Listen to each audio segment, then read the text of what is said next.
Good morning बच्चों। वृत्त के बारे में अपन जो जानकारी ली है उसमें अपन आए थे अंतर्लिखित और अंतर्खंडित। अंतर्लिखित कोण और अंतर्खंडित चाप।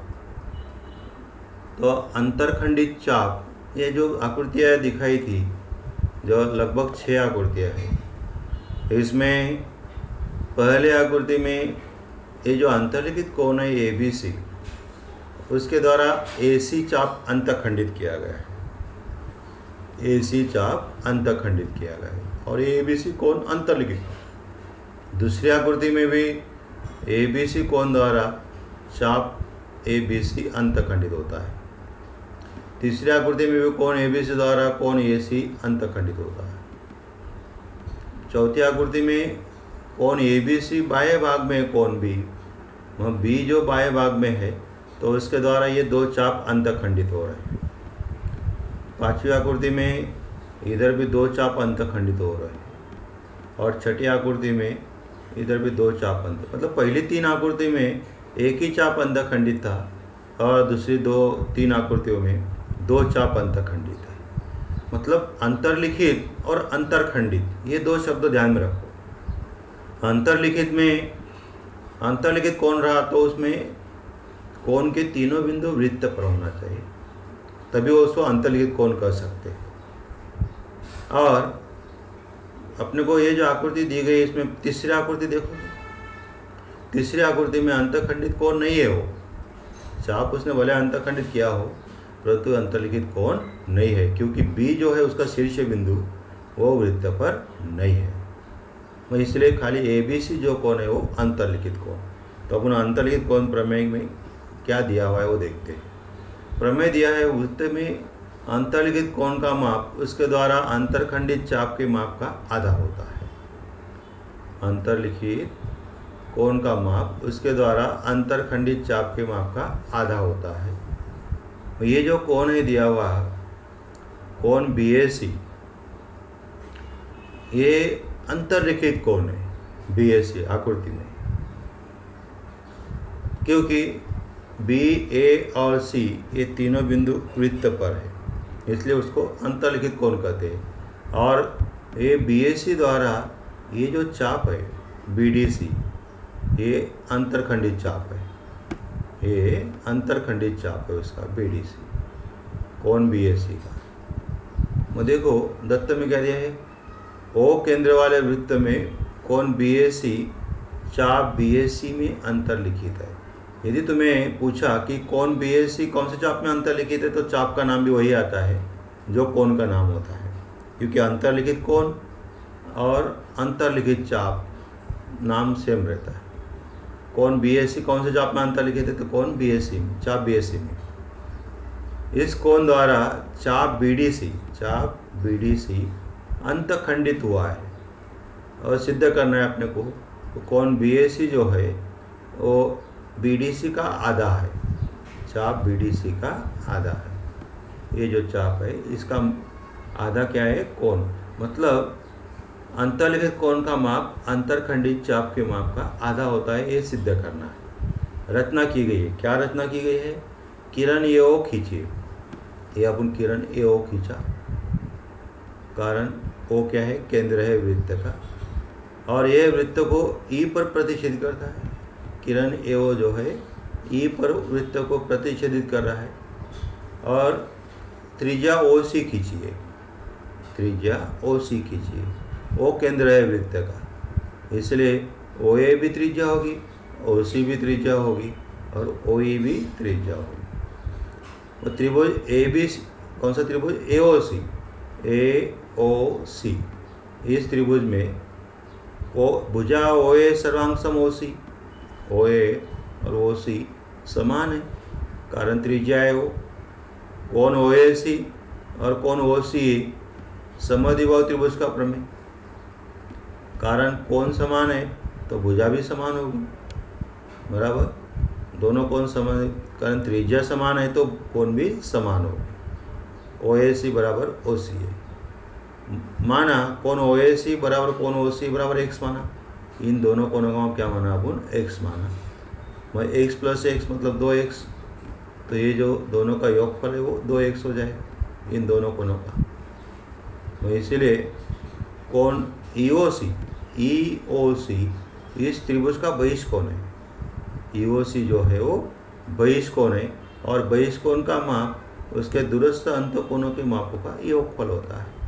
मतलब x प्लस एक्स बराबर 2x, x प्लस एक्स बराबर 2x होता है। और इसलिए यहाँ पर ये जो है कितना आएगा कोण EOC आएगा 2x, और EOC कौन सा कोण है, केंद्र पर वो कोण है। EOC कौन सा कोण है, केंद्र पर है, तो उसको कहते हैं केंद्रीय कोण। और केंद्रीय कोण का माप और ये जो चाप है उसके द्वारा अंतरखंडित केंद्रीय कोण द्वारा उनका माप समान होता है। मतलब ये 2x है तो ये भी कितना आएगा 2x। इसीलिए यहाँ पर देखो माप चाप EC बराबर 2x चाप के माप की परिभाषा से।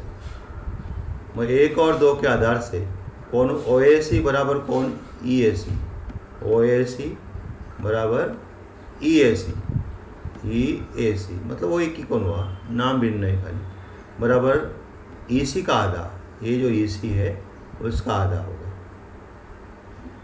तो ये दो 3 नंबर दिया उसको। इसी प्रकार त्रिज्या OB खींच कर, त्रिज्या भी कौन सी खींचने का, OB खींचने का, कोण EAB बराबर 1/2 माप चाप B, ये सिद्ध कर सकते हैं। इसको नंबर 4 देते लिखा। तो EAC प्लस EEB इन दोनों का योगफल करो, EAC और EAB इन दोनों का योगफल करो, तो ये दोनों चापों का भी योगफल हो जाएगा। 1/2 माप चाप EC प्लस 1/2 माप चाप B। 1/2 कॉमन ले लो, माप चाप EC प्लस B, माप चाप EC प्लस B बराबर 1/2 माप चाप BEC दोनों का योगफल क्या आ जाएगा BEC। BEC 1/2 माप चाप BEC चाप या BDC चाप एक ही है, इसलिए यहाँ पर BDC लिखा हुआ। ध्यान रहे कि वृत्त में अंतर्लिखित कोण और वृत्त के केंद्र से संबंधित 3 दशाएं संभव है। वृत्त केंद्र कोण की भुजा पर हो, अंतभाग में हो या बाह्य भाग में हो। इनमें से पहली 2 दशाएं जो है 3 और 5 में जो सिद्ध किया अपन, तो 3 और 5 में क्या सिद्ध किया था, देखो 3 में OAC कोण लिया था, मतलब OAC कोण पे वो भुजा पर था केंद्र। EAB में जो था वो भी केंद्र कहाँ था, भुजा पर था। और ये जो अपन सिद्ध किया BAC कोण का तो अंत भाग में था वो केंद्र। अभी शेष कौन सा रह गया, बाह्य भाग वाला। तो अपन बाह्य भाग का देखो ये आकृति में दिया गया है, केंद्र कहाँ है, ये जो कोण है BAC इसका बाह्य भाग में है। इसलिए कोण BAC बराबर कोण BAE मतलब ये पूरा कोण माइनस कोण CAE, BAE में से CAE को माइनस कर दो तो मिल जाएगा BAC। तो BAE का माप बराबर 1/2 माप चाप BC, 1/2 माप चाप BC बड़ा कोण है, और 1/2 माप चाप CE, ये CAE का जो अंतखंडित को चाप है वो उसका आधा होता है। 1/2 कॉमन ले लिया तो BC में से CE चाप घटा दो तो आ जाएगा BC चाप। 1/2 माप चाप BC, कोण BAC बराबर 1/2 माप चाप BC। मतलब केंद्र जो है वृत्त के बाह्य भाग में हो तो भी अपन इसको सिद्ध कर सकते हैं। तो ऐसे जो तीनों संभावनाएं हैं वो अपन सिद्ध कर सकते हैं। पहली संभावना क्या थी कि वृत्त जो केंद्र जो है वो कोण के भुजा पर, वृत्त का केंद्र जो है वो भुजा पर, कोण की भुजा पर। दूसरी संभावना केंद्र जो है वृत्त के अंतभाग, कोण के अंतभाग में, कोण के अंतभाग में। और तीसरी संभावना क्या है, केंद्र जो है कोण के बाह्य भाग में। ऐसी तीनों संभावना से अपन ये सिद्ध कर सकते हैं। और एक ही दिमाग में रखने का तुम कि अंतर्लिखित कोण का माप उसके द्वारा अंतरखंडित चाप के माप का आधा होता है। इतना दिमाग में रखो, क्योंकि सवाल हल करने में अपने को इसका उपयोग बार बार करना पड़ता है। अंतर्लिखित कोण का माप उसके द्वारा अंतरखंडित चाप के माप का आधा होता है। कभी कभी इस पर बहुत सारे सवाल आते हैं, तो अपन देखेंगे अभी आगे। तो समझो चाप का माप 80 दिया हो तो कोण का माप कितना आएगा, 40 आएगा, उसका आधा होता है। कोण का माप 100 दिया हो तो चाप का माप आएगा 200, मतलब कोण से दुगुना होता है चाप का माप। ये दिमाग में रखो, चाप दुगुना कोण आधा, ये दिमाग में रखो। तो कोई भी सवाल हल करते समय ये जो प्रमेय है बहुत ही आसान लगेगा, मतलब प्रमेय भी आसान है परंतु हल करने में इसका उपयोग बहुत ही आसानी से तुम कर सकते हैं। तो चलो आगे, चक्रीय चतुर्भुज कोण प्रमेय। अभी देखो चक्रीय चतुर्भुज किसे कहते हैं। चक्रीय चतुर्भुज, अभी वृत्त के अंदर है, वही एक चतुर्भुज दिया गया है अपने को, परंतु उन चारों बिंदु जो है उसके चतुर्भुज के चारों शीर्ष बिंदु वृत्त पर है। कहाँ पे है, वृत्त पर, इसलिए इसको चक्रीय चतुर्भुज कहते हैं।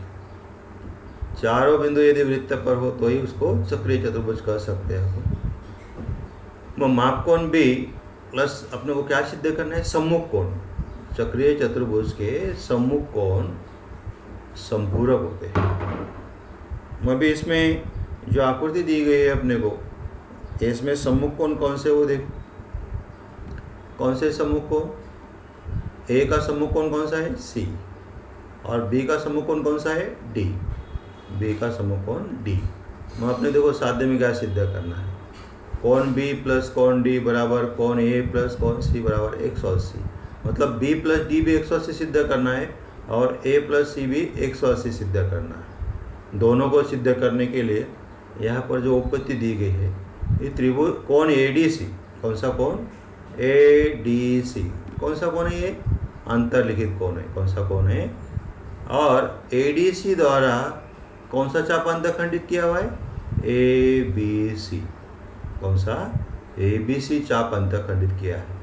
और तुम्हें मालूम है कि कोण एडीसी जो है वो उस चाप का आधा होता है, एबीसी का आधा होता है। वही लिखा है देखो, माप कोण एडीसी बराबर वनाप माप चाप एबीसी। अंतर्लिखित कोण प्रमेय आया। देखो यहाँ पर अंतर्लिखित कोण प्रमेय का उपयोग किया गया है कि कोण का माप चाप के माप का आधा होता है। वही लिखा था देखो, अंतर्लिखित है और इसके द्वारा चाप एबीसी अंतखंडित किया गया है। इसी प्रकार कोण एबीसी, अभी एडीसी का सामने वाला कोण कौन सा है, बी। बी मतलब कौन सा कोण, एबीसी। कोण एबीसी एक अंतर्लिखित कोण है और इसके द्वारा भी चाप एडीसी अंतखंडित किया गया है। तो कोण एबीसी द्वारा चाप कौन सा, एडीसी अंतखंडित किया गया है। अभी यहाँ पर भी कोण एबीसी बराबर वनाप माप चाप एडीसी, इसको 2 नंबर दिया गया। अंतर्लिखित कोण प्रमेय आया, फिर दोनों का योगफल कर दो, कोण एडीसी प्लस कोण एबीसी, इन 1 और 2 से योगफल कर दिया तो इन चापों का भी योगफल हो जाएगा। वनाप माप चाप एबीसी प्लस वनाप माप चाप एडीसी, 1 और 2 से वनाप कॉमन ले लो तो माप चाप एबीसी प्लस माप चाप एडीसी, और एबीसी प्लस एडीसी पूरा वृत्त हो गया। दोनों चापों का योगफल मतलब वृत्त का माप, और वृत्त का माप कितना होता है, 360 अंश। अपन पीछे देखा था कि वृत्त का माप 360 होता है, और 1/2 गुना 360 तो कितना आएगा, 180। इसीलिए ये जो बी एडीसी मतलब कौन सा कोण, डी कोण, और एबीसी मतलब कौन सा कोण, बी कोण। डी और बी 180 है, डी और बी 180, ये सिद्ध हो गया। तो ए प्लस सी भी अपन 180 होगा, ये सिद्ध कर सकते हैं। इसी विधि से अपन दूसरा भी सिद्ध कर सकते हैं। बहुत ही सरल प्रमेय था। इतना ही दिमाग में रखने का कि एडीसी कोण जो है, एडीसी कोण द्वारा एबीसी चाप अंतखंडित किया गया है, और एबीसी कोण द्वारा एडीसी चाप अंतखंडित किया गया है। फिर दोनों कोणों का योगफल करो, एडीसी और एबीसी कोण का योगफल करने पर चापों का भी योगफल होगा। फिर वनाप माप चाप एबीसी प्लस वनाप माप चाप एडीसी, वनाप कॉमन ले लो, माप चाप एबीसी प्लस माप चाप एडीसी, पूरा वृत्त बन जाएगा। और वृत्त का माप होता है 360, तो 1/2 गुना 360 मतलब होगा 180, और कोण बी प्लस कोण डी 180 आ गया। इसी प्रकार कोण ए प्लस कोण सी भी अपने 180 सिद्ध कर सकते हैं।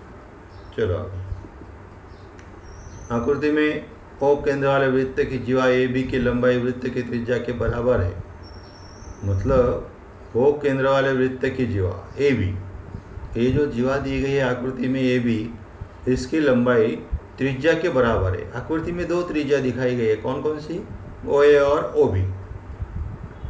उनके बराबर जीवा ए बी की लंबाई दी है और अपने को पूछा है तो कौन ए ओ बी केंद्रीय कोण है, ए सी बी अंतर्लिखित कोण है, चाप ए बी को अंतखंडित करता है कौन ए सी बी, और चाप ए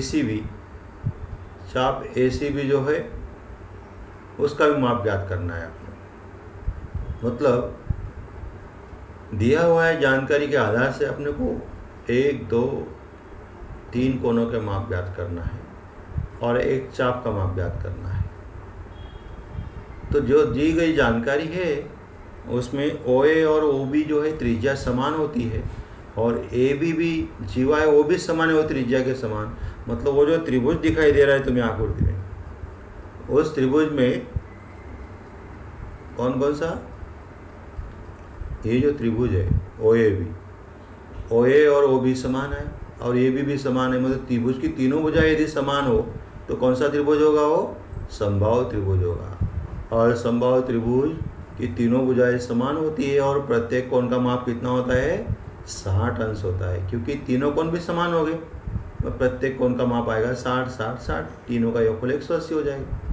वही लिखा है देखो, रेख ओ ए सर्वांग सम ओ बी, एक ही वृत्त की त्रिज्या, ए बी सर्वांग सम ओ ए सर्वांग सम ओ बी दत्त से दिया हुआ है। ए ओ बी समबाहु त्रिभुज है, समबाहु त्रिभुज है तो प्रत्येक कोण का माप होगा 60 अंश, ए ओ बी आएगा 60 अंश। ए ओ बी कौन सा कोण है? केंद्रीय कोण है। उसके द्वारा ए बी ओ बी के द्वारा अंतरखंडित चाप कौन सा है? ए बी है। केंद्रीय कोण का माप और चाप का माप समान होता है, वही लिखा है देखो, ए ओ बी बराबर माप चाप ए बी, और ये चाप ए बी जो है वो ए सी बी कोण का दुगुना है। ये जो ए सी बी कोण है उसका दुगुना है। तुम्हें मालूम है कोण आधा होता है, मतलब चाप का आधा होता है, परंतु चाप कोण का दुगुना होता है, वही लिखा है। 60 दिया हुआ है चाप का माप, तो 2 कोण ए सी बी, तो 2 से कोण को भाग दे दो 60 को, तो 30 आ जाएगा। तो कोण ए सी बी कितना आया? 30 अंश। कोण ए सी बी 30, माप चाप ए बी और कोण ए ओ बी 60 अंश, मतलब माप चाप ए बी प्लस माप चाप ए सी बी बराबर 360। ये जो चाप है ये 60 अंश आया हुआ है और पूरा वृत्त का माप कितना होता है? 360 होता है। मतलब माप चाप ए बी प्लस माप चाप ए सी बी बराबर 360 वृत्त का माप। ए बी का माप दिया है 60, 360 में 60 को घटा दो तो माप चाप ए सी बी कितना आएगा? 300। तो माप चाप ए सी बी आएगा 300 अंश। मतलब बहुत ही आसान सवाल था।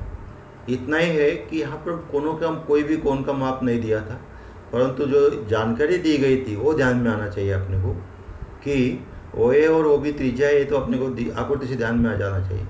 और जीवा ए बी त्रिज्या के समान है, मतलब एक त्रिभुज बन गया वो, और तीनों भुजा समान हो तो एक समबाहु त्रिभुज है वो, और समबाहु त्रिभुज की प्रत्येक कोण का माप समान होता है, तो इसीलिए प्रत्येक कोण 60 अंश आएगा। कोण ए ओ बी 60 तो चाप ए बी भी 60, क्योंकि केंद्रीय कोण और चाप का माप समान होता है, उसके द्वारा अंतरखंडित चाप। चाप ए बी 60 आ गया तो चाप ए सी बी कितना आएगा?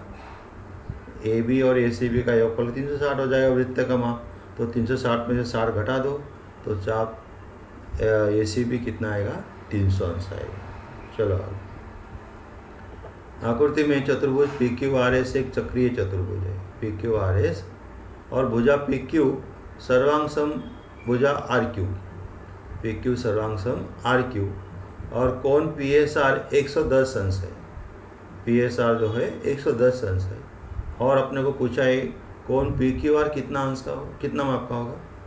माप चाप पी क्यू आर कितना होगा, माप चाप क्यू आर कितना होगा, माप चाप पी आर क्यू कितना होगा। अभी चक्रीय चतुर्भुज दिया हुआ है पी क्यू आर एस। अभी तुम्हें मालूम है चक्रीय चतुर्भुज के चारों कोनों का माप कितना, सॉरी चतुर्भुज सम्मुख कोनों का माप कितना होता है, 180 अंश होता है। अभी इसको हल करेंगे अपन कि अपने को जो दी गई जानकारी उस पर भी ध्यान देने का। पी क्यू सर्वांग सम कौन सी भुजा है, पी क्यू सर्वांग सम आर क्यू भुजा है, और कौन पी एस आर दिया हुआ है 110 दिया हुआ है। कौन पी एस आर प्लस कौन P Q R, P S R plus कौन पी क्यू आर, कारण पी एस और क्यू ये दोनों कोनों का माप 180, कारण सम्मुख कोण है, संपूरक कोण होते हैं। और पी एस आर दिया हुआ है अपने को 110, तो पी क्यू आर कितना आएगा, 180 में से 110 को घटा दो तो 70 अंश आएगा। तो कितना आया पी क्यू आर, 70 अंश। पी क्यू आर 70 अंश आ गया। पी एस आर, ये जो कौन पी एस आर है वो क्यू आर चाप, मतलब कौन पी एस आर जो है वर्णाप माप चाप पी क्यू आर का आधा है। पी एस आर जो कौन है वो पी क्यू आर चाप का आधा है। पी एस आर 110 दिया हुआ है, कितना दिया है 110, तो चाप पी क्यू आर कितना है 220, मतलब कौन का ये 110 दिया हुआ है तो ये चाप आएगा 220, कारण कौन से चाप का माप डबल होता है, 110 है तो ये चाप आएगा 220। ये देखो माप चाप P Q R 220। P Q सर्वांग सम क्यू आर दिया गया दत्त में, इसीलिए चाप पी क्यू सर्वांग सम क्यू आर, मतलब पी क्यू और क्यू आर समान है तो चाप भी समान हो गए, कारण संगत चाप होते हैं, सर्वांग सम जीवाओं के संगत चाप। वो माप चाप पी क्यू बराबर माप चाप क्यू आर, उसका एक्स माना। ये दोनों जो चाप है माप चाप पी क्यू और क्यू आर, x माना, तो 2x बराबर 220, तो x बराबर कितना आएगा 110, x बराबर 110 आएगा, मतलब a चाप भी 110 और a चाप भी 110। तो माप चाप पी क्यू बराबर 110, माप चाप क्यू आर बराबर 110। कौन पी आर क्यू बराबर कौन पी आर क्यू ने ये भी अंतर्लिखित कौन है, इसने पी क्यू चाप को अंतखंडित किया है, पी क्यू चाप को अंतखंडित किया हुआ है। और पी क्यू चाप दिया है 110, तो ये कौन आएगा 55, कितना आएगा उसका आधा आएगा, वही लिखा है देखो। कौन पी आर क्यू बराबर वनाप माप चाप पी क्यू, अंतर्लिखित कौन प्रमेय से, कौन पी आर क्यू बराबर 1/2 कौन माप चाप पी क्यू 110, तो 1/2 से 110 को भाग दिया तो कितना आएगा 55 आएगा। मतलब देखो पहले क्या पूछा था पी क्यू आर कितना आया था 70, दूसरा क्या पूछा है माप चाप पी क्यू आर, तो माप चाप पी क्यू आर कितना आया था, माप चाप पी क्यू आर 220। तीसरा पूछा था माप चाप क्यू आर, तो माप चाप क्यू आर कितना आया था 110, और चौथा पूछा था कौन पी आर क्यू, तो कौन पी आर क्यू कितना आया 55। बहुत ही आसान सवाल था। इसमें इतने दिमाग में रखने का कि पी क्यू आर एस एक चक्रीय चतुर्भुज है, और चक्रीय चतुर्भुज के सम्मुख कोणों का माप 180 अंश होता है, इतना दिमाग में रखो। मतलब पी एस आर और पी क्यू आर ये सम्मुख कोण है, उसका माप 180, और पी एस आर का माप दिया है अपने को 110 दिया हुआ है, तो पी क्यू आर 70 आएगा, और पी क्यू आर 70 आएगा कौन, और दूसरा कौन पी एस आर ने पी क्यू आर चाप को अंतखंडित किया हुआ है, मैं इसलिए पी एस आर कौन 110 है तो चाप आएगा उसका 2 गुना, वह कौन चाप पी क्यू आर आएगा 220, परंतु पी क्यू और क्यू आर ये दोनों समान दिया हुआ है अपने को दत्त में। वो पी क्यू क्या है जीवा है, क्यू आर भी जीवा है, और उसके संगत चाप है पी क्यू का संगत चाप पी क्यू और क्यू आर का संगत चाप क्यू आर, मतलब जो जीवा होती है उसके संगत चाप भी वही होते हैं। मतलब पी क्यू और क्यू आर दोनों का माप 220 है, तो उसका आधा चाप पी क्यू का कितना आएगा 110 आएगा। और चौथा पूछा था पी आर क्यू कौन ने चाप पी क्यू को अंतखंडित किया हुआ है, अंतरखंडित किया चाप का माप जो होता है कोण का 2 गुना होता है, वही पी क्यू का माप 110 दिया हुआ है, तो कोण उसका आधा आएगा, तो पी आर क्यू कितना आएगा 55 आएगा, क्योंकि पी क्यू 110 है। और इसी प्रकार ये जो उदाहरण है अपन हल किया, बहुत ही सरल था, और 1-2 बार तुमने हल किया तो दिमाग में आ जाता है। और बार बार हल करने की ज़रूरत नहीं। जब भी अपन पढ़ते हैं उसी समय 2-3 बार हल करने का, तो परमानेंटली दिमाग में आ जाता है। और 1 हफ्ता 2 हफ्ते के बाद देखते रहने का, तो अपने आप परमाणु दिमाग में बच जाता है। इतना कोई कठिन नहीं है, खाली कोण और चाप इसमें जम्बलिंग होती है अपनी। कोण और चाप, इसमें कभी कोण दुगुना लिया जाता है और चाप आधा लिया जाता है, तो उसमें गलत हो जाता है। तो पहले दिमाग में बिठाने का कि कोण चाप का आधा होता है और चाप कोण का दुगुना होता है। ये दोनों में से एक कोई भी ध्यान में रखो तो आसान होगा, और कोई भी सवाल आने दो उससे तुम आसानी से हल कर सकते हो। चक्रीय चतुर्भुज MRPN में कोण R बराबर PX - 13 और कोण N बराबर 4x + 4। तो कोण R और N के माप ज्ञात करो। चक्रीय चतुर्भुज MRPN में, अभी चक्रीय चतुर्भुज में सम्मुख कोण जो होते हैं वो संपूरक होते हैं। कोण R + कोण N बराबर 180। कोण R का माप है 5x - 13, दिया हुआ है अपने को सवाल में, 5x - 13 ये दिया हुआ है। और कोण N का माप दिया है 4x + 4, दोनों को जोड़ दिया तो 5x + 4x बराबर 9x, और -13 + 4 मतलब -9 बराबर 180। 9x बराबर 180 + 9, 9x बराबर 189, तो x बराबर 189/9, तो 9 2 18, 9 1 9, मतलब x बराबर कितना आया 21।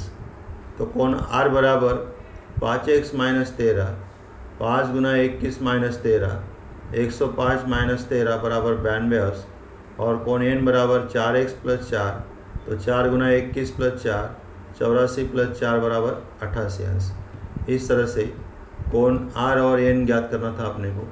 मतलब चक्रीय चतुर्भुज जो है उसके सम्मुख कोण 180 माप के होते हैं।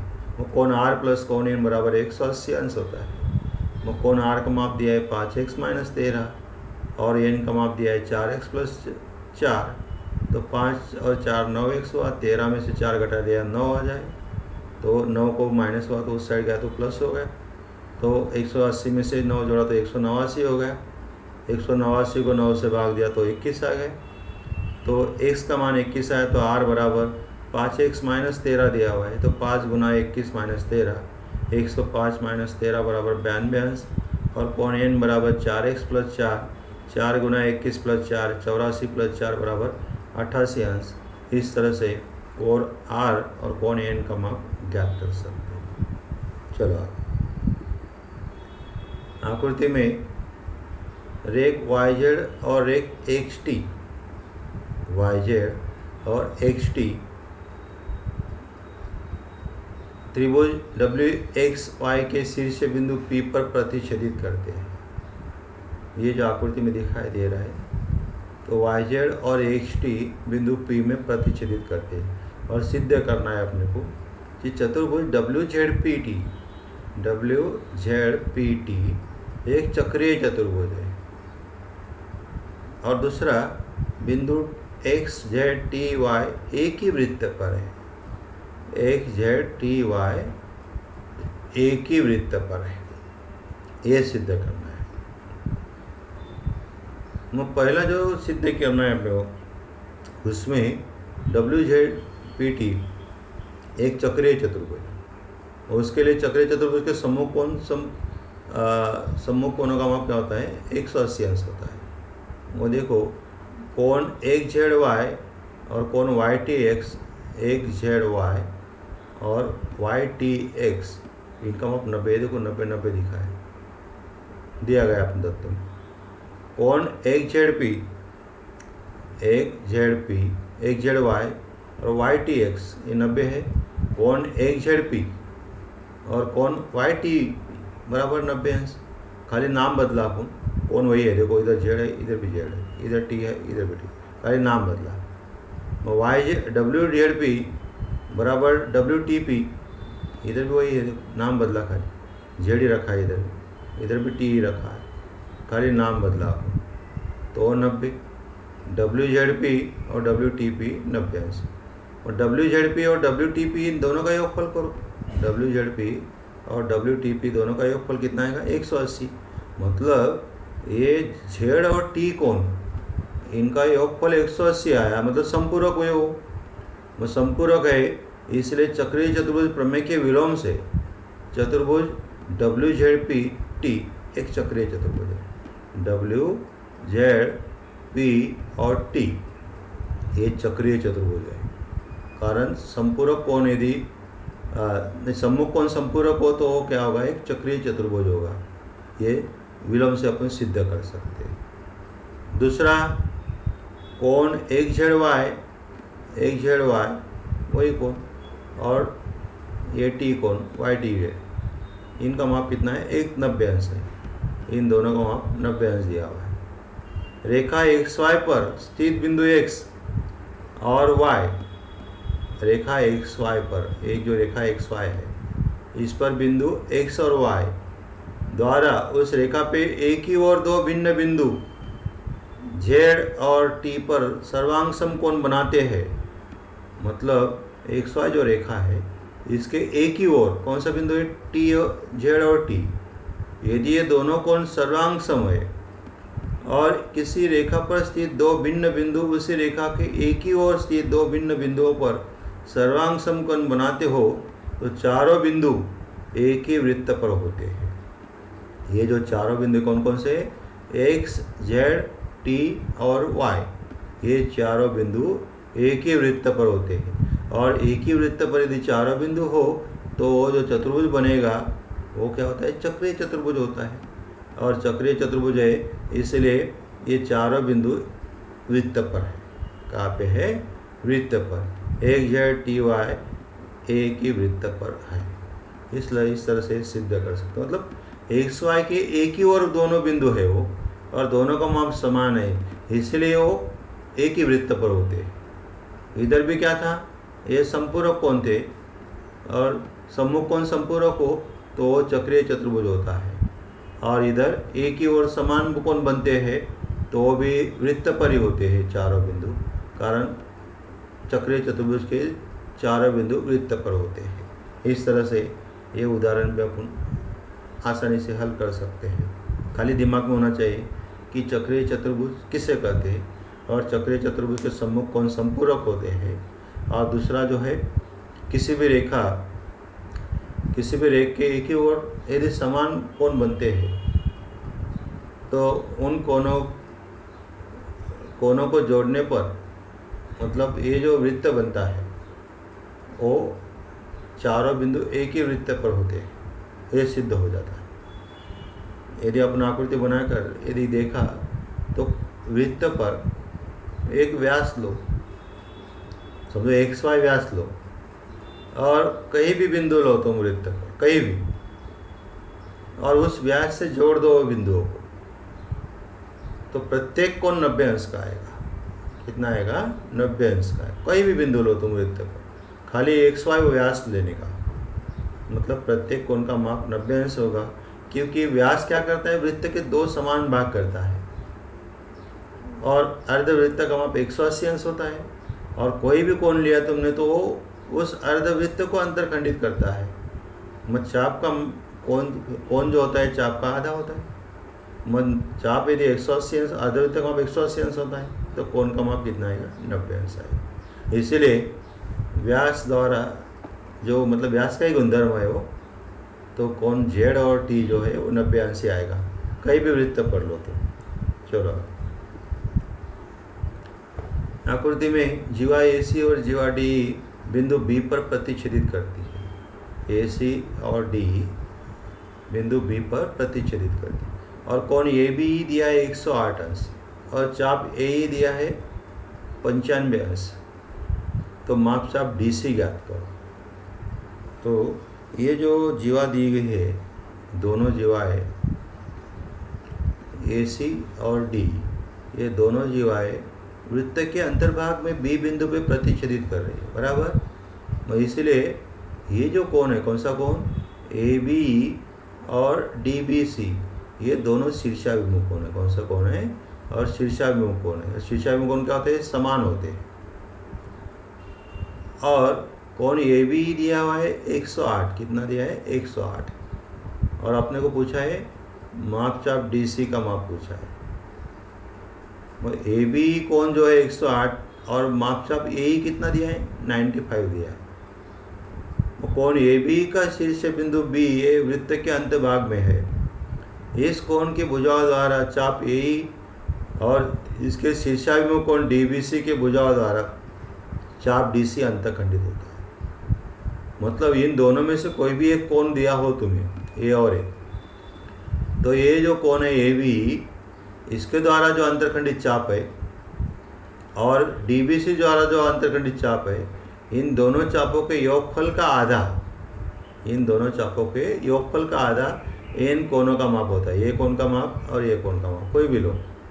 108 ए बी का माप दिया है अपने को, तो ए चाप दिया है 95 दिया है, तो अपने को ये चाप पूछा है डी सी। और देखो वही लिखा है कोण ए बी बराबर 1/2 मापचाप ए ई प्लस मापचाप डी सी। वही ए बी 108 दिया हुआ है, 1/2 यहाँ पर ए का माप 95 दिया है, डी सी ज्ञात करना है। ये 1/2 उस साइड गया तो गुना हो जाएगा, भाग है तो 108 गुना 2 मतलब 216 हो जाएगा। तो 216 में से 95 प्लस है तो वो माइनस हो जाएगा। 216 में से 95 घटा दिया तो 121 अंश आएगा। कितना आएगा? तो मापचाप डी सी कितना आएगा? 121 अंश आएगा। इस तरह से ये जो कोण दिए हुए ए बी और डी बी सी अंतर्लिखित कोण नहीं है, ये ध्यान में रखो। ए बी और डी बी सी ये दोनों शीर्षाभिमुख कोण है, क्योंकि वृत्त के अंतभाग में हो। वृत्त पर होता तो अंतर्लिखित कोण होता, और ये कोणों का माप चाप का आधा नहीं होता है, ये ध्यान में रखो। ये दोनों शीर्षाभिमुख कोण है, और कोई भी एक कोण का माप दिया हो तुम्हें तो उन दोनों कोणों द्वारा जो अंतरखंडित चाप है उन दोनों का योगफल करो और उसका आधा लेने का। दोनों चाप दिया होगा तो कोई भी एक कोण पूछा हो तुम्हें तो वो निकाल सकते हैं, और एक ज्ञात होगा दूसरा भी ज्ञात तो शीर्षाभिमुख कोण आ जाएगा। इस तरह से बहुत ही आसान सवाल है। यहाँ पर चाप ए 95 दिया था, कोण ए बी 108 दिया था, तो चाप डी सी पूछा था। तो कोण ए बी बराबर अपन क्या किया, ए और डी सी को जोड़ा, उसका आधा किया, फिर 95 में 108 गुना 2 किया तो 216 में से 95 को घटा दिया तो 121 आ गया चाप डी सी। इस तरह से चाप डी सी को अपन ज्ञात कर सकते हैं। चलो, स्पर्श रेखा छेदन रेखा कोण का प्रमेय। यदि किसी कोण का शीर्ष बिंदु वृत्त पर है, एक भुजा वृत्त को स्पर्श करती है, दूसरी भुजा वृत्त को दो भिन्न बिंदुओं पर प्रतिच्छेदित करती है, तो कोण का माप उसके द्वारा अंतरखंडित चाप के माप का आधा होता है।